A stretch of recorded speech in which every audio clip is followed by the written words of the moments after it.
สวัสดีทุกคนยินดีต้อนรับทุกคนเข้าสู่ช่องของกิ๊กสนาวสานเดอร์มินิกิ๊กอยู่เหือนกับเป็นตู้2 คนทุกคนแล้วกิ๊กเฮ็ดเวียกเหือนให้แม่1 มือแต่ว่ากิ๊กหันบุมีขาตั้งกองเนาะทุกคนกิ๊กไปเกือบเป็ดเกือบไก่แล้วก็ล้างถ้วยล้างบ้วงนึงเขานึ่งน้ำหากันแล้วละวันนี้เวียกต่อไปก็คือสิไปโฮสส่วนให้แม่ทุกคนแต่ว่าเขาไปได้ตักกล้องตัวน้อยมา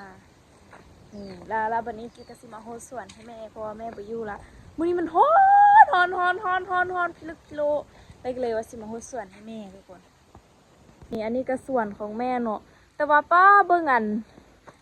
งธรรมชาติมันไหมเบิ่งวิวไอ้นั่นไหม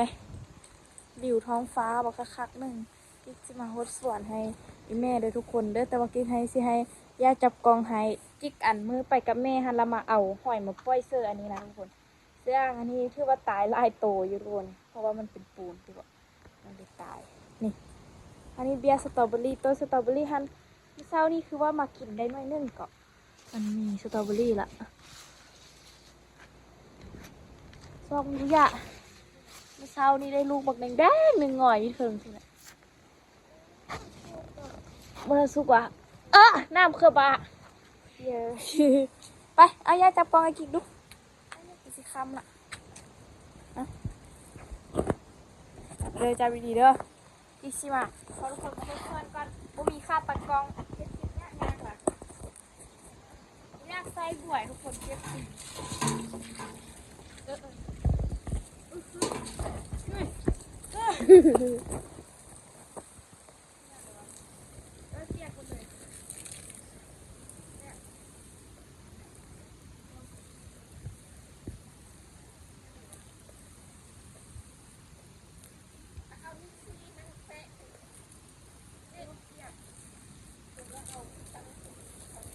เอาลูกโป่ก็ได้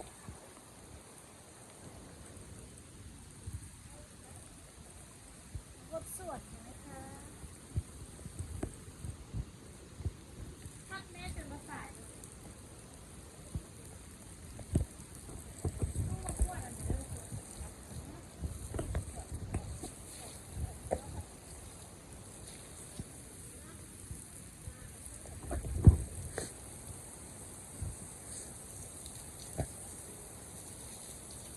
ไอ้กิ๊กบนหันพักเงี้ยว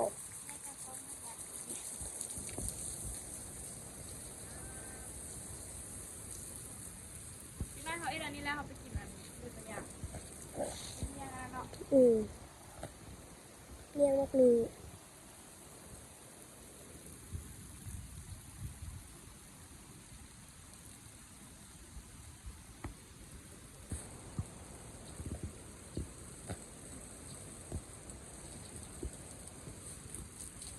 ไม่ไปเอาเขา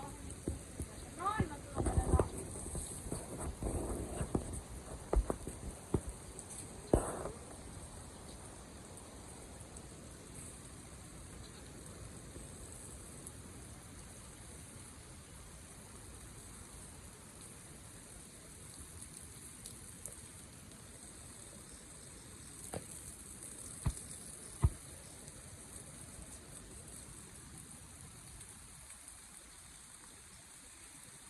แม่มาแม่บุกอีก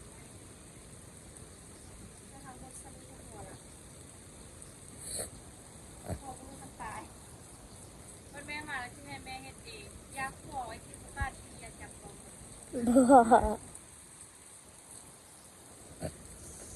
เลี้ยงก็ไปโทษนานขนาดบ้านแล้วแม่เอาตัวเขาที่นั่น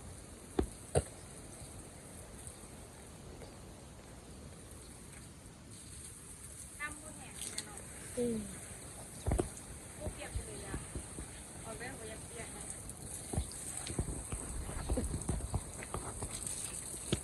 โอ๊ยเปียกเบิด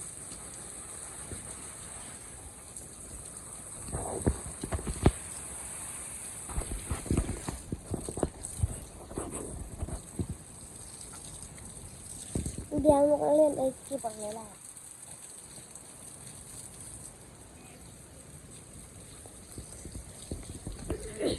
น้องพวกเขาบอกบ่เคยขึ้นตะเกียบ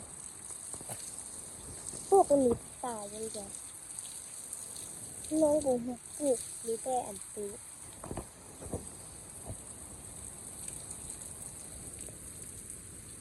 เก็บ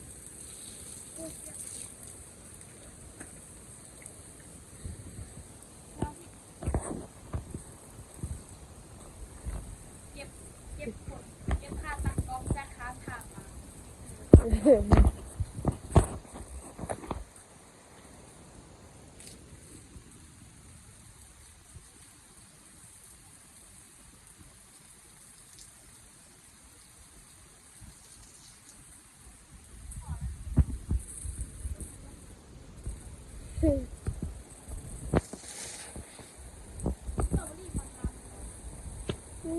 มันคือพุ่งชดไปรถ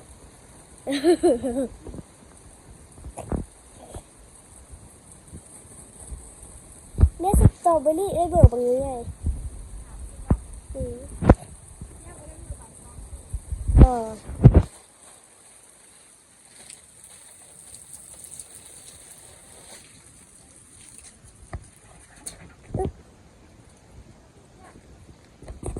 ไปพี่จิ๊บจะ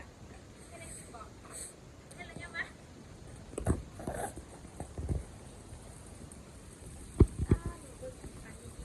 แม่เอาอันเราเก็บเอาท่านอยู่ท่านมาเห็ดเอาทุกคนข้างขนาด ห่างอย่างที่แบบมันบ่มีอันต้นไม้ขนาดเอาไปอีกอันนั้นดอกเนี่ยเหรอน้ำงาม มันบานแล้วแม่เอามาเป็นรักษาเลือก งามก็ได้ เอาทุกข้อ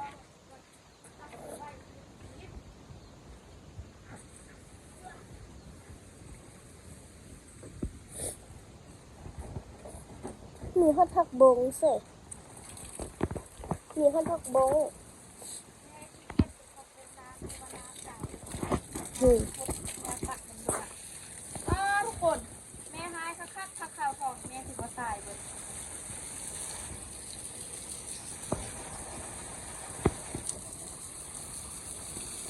เอาน้ำให้มันกินได้ก่อนเพื่อมันฟื้นคักแม่จะตายไปเลย แม่เอาแต่นี้แหละ ฮะ แม่เอาแต่นี้แหละ แต่ไม่หวาน อืม มันกินได้เนาะกินง่ายไปไปเนี่ยเนาะ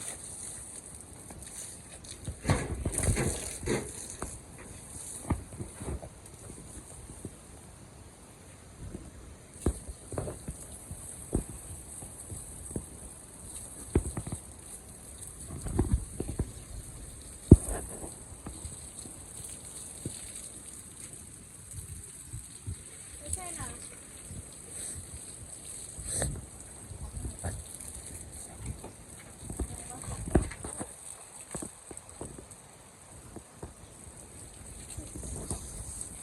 เนี่ยแบบ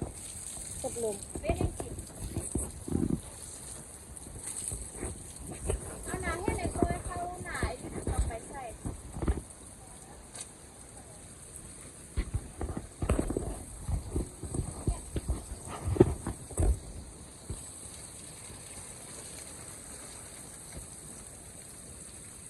อันนี้ต้นอย่างว่าลืมแล้วนี่นะต้นมันสองต้นเนี่ย กัดออกกัดพวกกัด ดอกบักเลยได้ โคลนไปที่หน้ากระมังไล่โคนเลยเอื้อกเน็ตเจ้ากระห้อยสิกันวะเพราะว่ามันล่มบดเมือกเลยเออถ้ากระมังโอ้แล้วก็ติดลูกกามาทุกคนกิ๊กกลับมาจับกล้องเองแล้วไม่ไหวแต่กิ๊กจะพาทุกคนมาหดเบียร์ดอกไม้ให้แม่ก่อนยันมันตายโอ้มีผ้าห่มอยู่นี่น้องโอ้เมื่อยเด้เบียร์ดอกไม้ที่กิ๊กตั้งกล้องถ่ายเมื่อนั้นละทุกคนมันขึ้นอยู่ได้ว้าวไปเรามันสิบขึ้นมาสั่นเพราะว่ากิ๊กจะเอาในตู้ก่อนในตู้ไปกวาดห้องงานพุ่นนะทุกคนเมื่อยเด้อยู่กับแม่ตู้นี่นะผมแม่นว่าสบายเด้ทุกคนอยู่กับแม่ตู้2 คนนะเมื่อยเป็นหนึ่งเราไปสิหนึ่งเป็นหนึ่งไปสิหนึ่งเลยเป็นน้ำเรามาเนี่ย นี่อีหยังยังตัวนี้ยังตัวนี้ทุกคนตั้งคนก็ตัวทุกคนเฮ็ดเรียกแล้วเวลาทุกคนหลังจากที่ตาซีเมนต์เอาเข้าในตู้กินแล้วก็พักทอนไปนะทุกคนเอาน้ำให้ในตู้ห้ากันแล้วเราก็เริ่มเฮ็ดเรียกงานตอน4 โมงนี่แหละโอ้เมื่อยแหงเลยบริไทยคลิปให้ทุกคนเบิ่งได้สิช่วงนี้มีปากให้คนโดนๆแล้วไปใช่ต่อใช่บริไทยคลิปให้ทุกคนเบิ่งเลย หลังจาก ตั้งแต่มื้อวันเกิดคุณทุกคนบริไทยคลิปให้ทุกคนเบิ่งเลยมื้อวันเกิดกุ๊กกิ๊กฮันกับบริไทยทุกคนเบิ่งเพราะว่าบริเฮ็ดเดินเลยมีหมู่2 คนมากินเสร็จน้ำ แล้วตอนนี้ฮันแม่ก็ยังบ่ทันมาเทื่อทุกคนประมาณมื้ออื่นบ่ฮู้ว่ามื้ออื่นตอนใดตอนเช้าตอนสวยตอนแรงบ่ฮู้ว่าตอนเดือเพิ่นสิมาเนาะทุกคนเพิ่นไปน้ำอ้างไปบ้านเก่าของพ่อตู้หรือว่าแม่ตู้นี่แหละที่ก็บ่ชื่อคือกันแต่ว่าเพิ่นบ่ได้เอากุกกี้กับแม่ตู้ไปที่ทันได้เอาแม่ตู้อยู่เฮือนว่าสิเอาแม่ตู้ไปนำแต่ว่าแม่ตู้หันบ่อยากไปแล้วก็เลยว่าได้เฝ้าอยู่นำแม่ตู้เพราะว่าแม่ตู้หันโอ้ยตู้เอ้ยเบิ่งที่ทุกคนนะคะคิดแม่เลยจังเด้อเอาจับมีกวดน้ำขี้เหงื่ออันนี้นะน้ำยาอันนี้นะมันมุกนี้ยังถือขวัญเป็นกวดญี่ปุ่นมันผุขึ้นมาคือลาสิเอาไม่ตู้ไปไม่ตู้เขาบ่อยากไปเพิ่นบ่อยากไปใส่เพิ่นย่านเขาเอาเพิ่นไปอยู่เลยสินะสิเอาเพิ่นไปเที่ยวไปใส่น้ำเพิ่นก็บ่อยากไปเพราะว่าเพิ่นหันปิดเฮือนเพิ่นไปวันอื่นหันเพิ่นกลับมาเฮือนเพิ่นก็จื้อเฮือนสินะแล้วก็เลยว่าก่อนที่สิเอาเราไปหันถ้ากลับมาก็ก่อนที่ระบบมันสิเข้างานคือเก่าหั่นนะมันยากทุกคนก็เลยว่าให้กินฮันได้อยู่นะไม่ตู้เนาะกินฮันสลายกินฮันบ่ได้ค่อยได้ไปใส่เลยไปกับครอบครัวสินะเพราะว่าปะไม่ตู้อยู่เฮือนบ่ได้เพราะว่าขณะที่อยู่เฮือนแท้ๆขนาดไม่ตู้ยังกระวนกระวายนะคุณต้องได้เอาลาว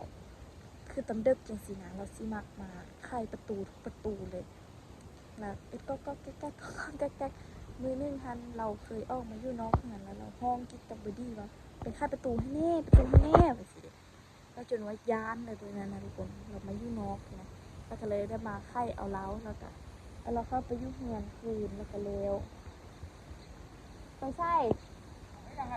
ให้คลิป โอ้ดึงเข้าอยู่อ่ะ บอกกินข้าวเย็นทันแรกมันอุ่นเลยเด้อกินปิ้งเป็ดเฮามาเด้อว่าเนี่ยเอาอยู่กาวเขาเฮา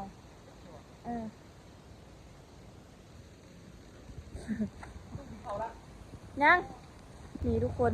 ไอ้ตัวหมาข้อข้อเขาไปให้เอาน้องโตกินเขาทุกคนโอ้ยังบ่เคยมีตู้หากอาบน้ำอยู่นี่อันเด้อไข่เป็ดไข่ไก่มันเน่าไข่แม่มาบ่ไหมเพิ่นบ่ได้อยู่ลาก็บ่นึงเพิ่นไปเชี่ยนึงบ่นึงเพิ่นไปเชี่ยนึงบนนาเพิ่นไหมอันนาเคยอยู่นี่บ่นี้ละแม่นอันตีกับตัวเพิ่งเพิ่นว่าน่ะมันไปเอ็ดน่ะเด้อกับตัวเพิ่งฮะเอาพี่ด้านเด้อ พี่จากร้านนี้บอกหรือร้านหรือ ด้านนี้บ่ เสา นี่ด้านนี้ด้านนี้ด้านนี้ทุกคนบอกคิดด้าน ขน นี้ มป่ายปึ๊ดสิ จนว่าโผล่เบิด ถ้านางอยู่หัดซื้อบ่ได้ไปใส่นางแค่มากอยู่ๆแล้วว่าตีกับตัวเพิ่งบ่นั่นน่ะ แล้วก็ช่วยหน้าช่วยหลังอยู่บุตรีสิเอ็ดให้ดู แล้วบอกกิ๊กหันไปอันเอ็ดอันใดเกาะบอกกิ๊กเอาไหลเอาเธอเพิ่นว่า ผมนี่ก็เริ่มยาวกิ๊กหาก็ตัดผมให้เราในกิ๊กหาก็อาบน้ำสระผมให้เราแล้วจักหน่อยได้กะแม่มาแล้วจึงสิให้แม่อันตัดผมให้เราแล้วจึงสระผมใหม่เมื่อยหากระสักเครื่องเบิ่งเลยกิ๊กเฮ็ดเวียงหาก็แล้วกิ๊กหาก็ได้มาถ่ายคลิปเพราะว่ากิ๊กหามาถ่ายบนทั่วปันได้มันจึงสิกลับมาทุกคน คือที่ฮันได้ซักเครื่องแล้วก็เฮ็ดเวียงเหือนแต่ว่ามื้อนี้บ่ได้นึ่งข้าวเนาะซักเครื่องล้างถ้วยหลายแล้วก็เป็ดใกล้ๆแล้วก็ไปป้นเหือนแล้วก็ไปเพื่อนให้แม่แล้วก็เอาเขาให้แม่ตู้กิน